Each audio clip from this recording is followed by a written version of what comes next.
여러분 안녕하세요. 사복음서 부활장 필사하는 이제 마지막 요한복음을 남겨놓고 있습니다.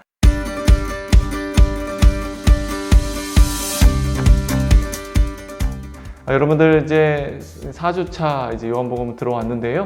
요한복음 특별히 20장과 21장이 부활장이어서요. 2주에 걸쳐서 필사를 진행할 거예요.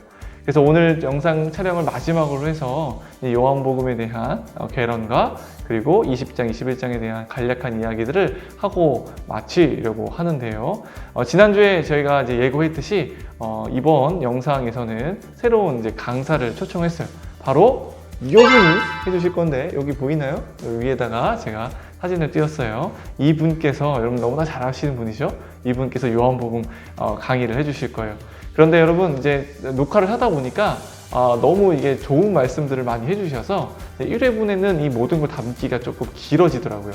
그래서 불가피하게 2회분으로 나눠 갖고 이제 개론과 20장까지 내용을 이번 주에 담고 그리고 21장의 나머지 내용을 다음 주 영상에 담도록 하도록 하겠습니다. 그리고 그래서 특별히 이번 영상에는요 클로징 멘트가 없습니다. 이제 여기서 인트로 이 영상에서 여러분들 인사하고 그 다음에 여러분 초청한 그 강사님의 강의를 듣고 그 다음에 다음 주에는 이제 인트로 영상 없이 이어서 이제 강사님의 강의 2부 강의를 듣고 그 다음에 마지막 그 강사님과 함께 클로징 멘트를 하면서 이제 영상을 마무리하려고 해요. 여러분 잘 열심히 달려왔고요. 저도 열심히 여러분들과 함께 동참하기 위해서 필사를 했었는데 뭐 이렇게 짧은 시간 동안 또 적고 또 이렇게 사역하면서 바쁜 중에도 이제 필사하는 그런 시간들이 한 번씩 말씀을 더 보게 되고 또 이제 그것들을 올리면서 여러분들과 또 한 번 더 카톡하게 되고 연락하게 되고 그런 시간이었던 것 같습니다.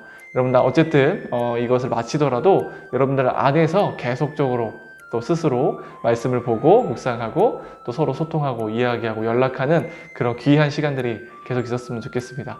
그러면 여기서 인트로 영상에서 인사를 할게요. 그럼 여러분 안녕. 강의를 시작합니다. 여러분 반갑습니다. 요한복음을 잠시 강의하게 된 김용명 목사입니다.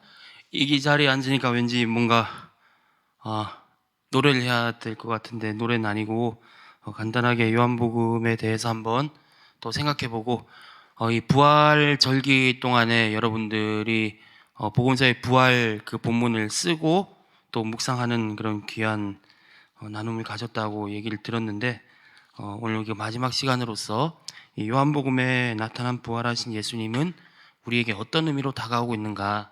요한복음이라는 책은 뭐 작년에도 겨울 수련회하고 마가복음 하면서 배웠겠지만 이 공간복음이 있고 요한복음이 있다. 마태, 마가, 누가가 있고 요한복음이 좀 따로 분리되어 있다고 우리가 작년에 배운 바가 있습니다.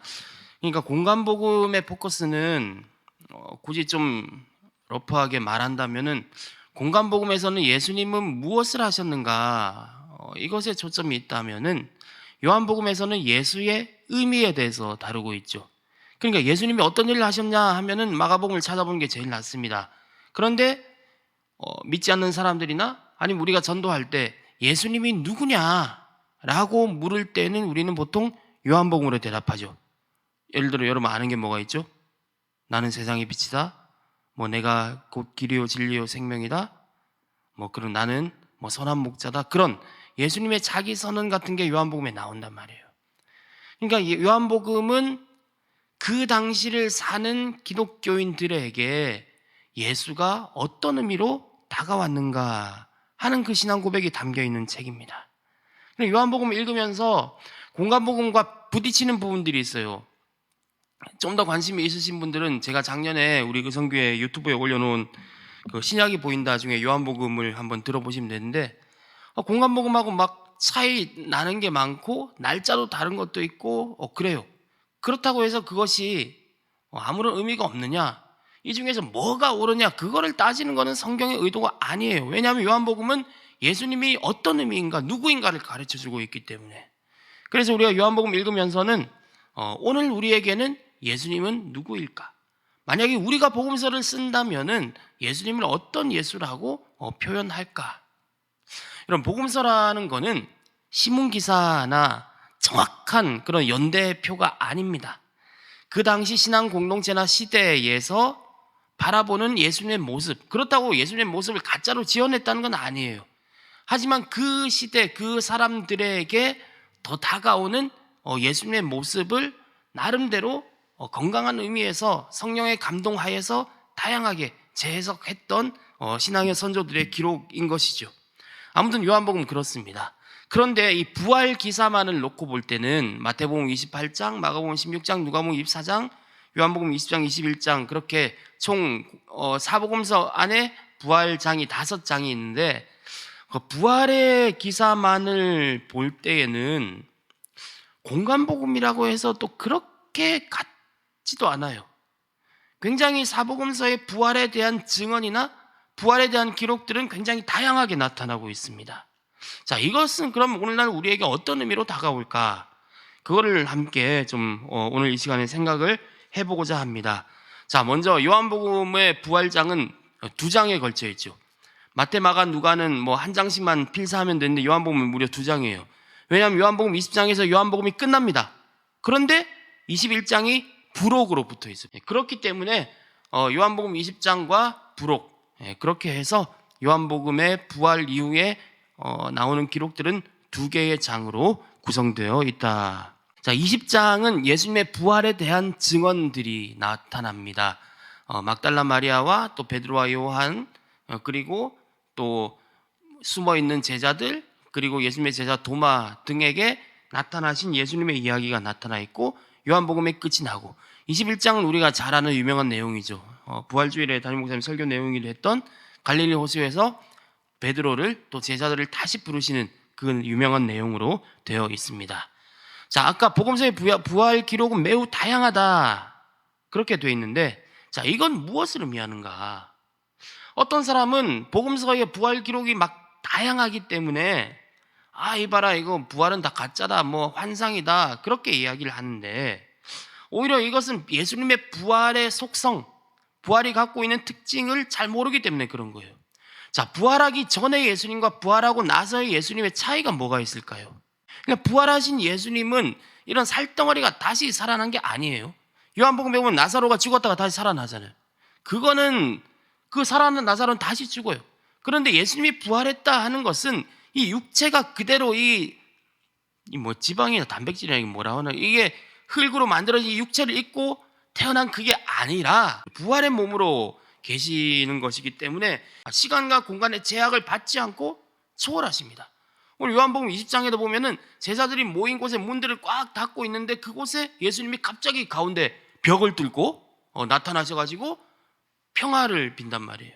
부활하신 예수님이기 때문에 그렇다는 거예요.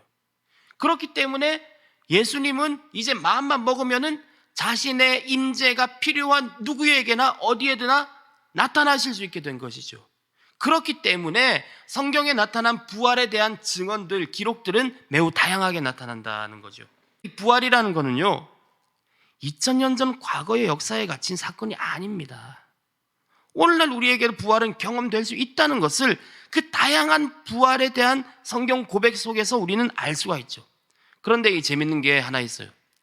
유일한 공통점. 부활을 처음 목격한 사람들은 마태, 마가, 누가, 요한 전부 다 여성이었습니다. 무덤을 발견하는 거는 요한복음에도 남자들이 먼저 발견해요. 그럴 수 있어요. 근데 물론 마가복음에는 부활하신 예수님 자체가 나타나진 않지만 그 무덤에 처음 갔던 사람이 여자고 자, 부활의 첫 목격자, 즉 증인들은 여성인데 당시 여성은 법정에서 증인이 될 수 없었다. 그럼 이건 무슨 말일까요? 그만큼 하나님이 복음을 펼쳐가시는 그 방법은 세상의 틀, 세상의 논리, 세상의 질서 그런 세상 나라의 논리와 틀을 다 역행하시는 정말 하나님 나라의 그 예수 그리스도의 새로운 세상, 예전과 다른 세상, 전복적인 그런 세상을 꿈꾸는 예수님의 십자가 부활의 복음이라는 것을 알 수 있죠. 아무튼 이 여성 제자들이 12그룹에 속한 그 제자들에게 예수님의 부활을 전해주고 그래서 그 제자들이 그 다음으로 예수님을 만나는 것으로 되어 있어요. 다양한 부활의 진술 속에서도 이 첫 목격자가 여성이라는 이것만은 사복음서가 공통적으로 공유하고 있는 내용이다라고 볼 수 있습니다. 이것은 나름 큰 의미가 있다. 그러니까 예수의 복음은 자격 있는 사람, 굉장히 세상적인 지위가 있는 사람, 그런 제도 안에 있는 사람들에 의해서 전파되는 복음도 있지만 그 당시 인간 취급받지 못하는 사람들에 의해서 예수님의 복음이 전해지고 교회가 세워지고, 요즘 예수님, 특히 부활하신 예수님이 일하시는 방식 역시 그럴 수 있다는 것이죠. 한번 생각을 해보길 바랍니다. 아무튼 잡소리가 길었는데, 자, 부활이란 2000년 전 과거의 역사에 갇힌 사건이 아니고 오늘날 우리에게도 부활은 경험된다. 자, 우리는 보통 예수님이 부활하시고 40일 동안 이 땅에 있다가 승천하세요. 그리고 승천하고 열흘 있다가 성령 강림해요. 그러니까 부활 후부터 성령 강림까지가 50일이 되는 거죠. 그래서 부활 절기가 50일이 되는 거예요. 자, 그렇다면 승천하신 예수님, 40일 만에 승천하신 예수님은 그냥 이제 우리 안에 안 계시는 건가? 그건 아니란 말이에요. 자, 대표적인 예로 사도행전 9장에 보면은 바울이 다마스쿠스로 예수 믿는 사람을 때려 죽이러 가다가 거기서 부활하신 예수를 만나죠. 부활하신 예수님은 하늘을 올라갔다고 해서 그렇다고 안 만나주는 사람이 아니에요. 시간과 공간의 제약을 받지 않고 오늘날 우리도 부활하신 예수를 만날 수 있다. 그렇다고 해서 바울 같은 신비 체험을 우리가 다 경험해야 된다, 그런 말은 아니에요. 우리는 성경을 통해, 하나님 말씀을 통해 부활하신 예수를 오늘날 우리의 삶에서 현실적으로 느끼고 경험할 수 있게 되는 것입니다. 자, 이런 관점으로 우리가 부활의 장들을 읽어나가면서 오늘 내가 우리의 삶 가운데, 우리의 세상 가운데 부활하신 예수님 어떤 의미인가? 우리는 어떻게 부활하신 예수님을 보고 오늘 이 현실 가운데 부활하신 예수님을 고백할 것인가? 그거를 이 부활장을 공부하는 가운데 여러분들이 여러분 스스로 고백하고 또 나눌 수 있는 우리 청년들이 됐으면 좋겠습니다. 요한복음 20장을 쭉 보면 내용상 어려운 건 하나도 없습니다. 자, 1절에서 10절까지는 막달라 마리아가 무덤에 찾아가고 또 베드로와 예수의 사랑하신 제자라고 계속 나오는데 이거는 보통 요한을 뜻한다고 추정하죠. 그 제자들이 빈 무덤에 가는 이야기가 나옵니다. 20장 8절에 보니까 그때야 무덤에 먼저 갔던 그 다른 제자들도 들어가 보고 믿더라. 자, 빈 무덤을 보고 부활하신 예수를 믿었다. 여러분 생각해 보세요. 빈 무덤을 보고 곧바로 부활하신 예수를 믿을 수 있을까요?